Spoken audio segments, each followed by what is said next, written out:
പട്ടിഭ്രാന്ത് ഒരു വല്ലാത്ത ഭ്രാന്ത.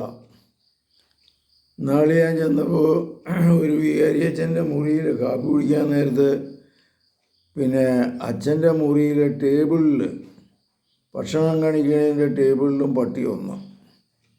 അതിനെ അങ്ങനെ പഠിപ്പിച്ചിരിക്കുക. എന്നിട്ട് ഇച്ചിരി എടുത്ത് കൊടുക്കും. അത് വാലാട്ടും.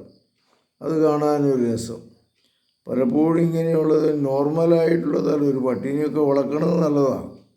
പക്ഷെ പട്ടിഭ്രാന്തം കൊണ്ട് 5-8 പട്ടീനെ വളർക്കലും പാവപ്പെട്ട മനുഷ്യർ അതിനെ ട്രെയിനിങ് കൊടുക്കാൻ ഏൽപ്പിക്കലും അതിനെ ഇറച്ചി മേടിക്കാൻ പോക്കും ഇങ്ങനെയൊക്കെയുള്ള തരങ്ങൾ ശരിക്കും പറഞ്ഞാൽ കാശുകാർക്കൊക്കെ തിരക്കേടില്ല. വലിയ സൈസ് അൾസേഷൻ പട്ടി, 3-4 സൈസ് 5-6 സൈസ് പട്ടികൾ, ചിലർ പട്ടീനെ കൊണ്ട് തന്നെ നടക്കണതാണ്. 10-25 പട്ടീനെ വീട്ടിൽ വളർത്തിയ വീട്ടുകാർ പറയും ഇവനെ കൊണ്ട് വല്ലാത്ത ശല്യമാണ്. അപ്പോൾ ഇതിൽ നിന്ന് മോചനം കിട്ടണം.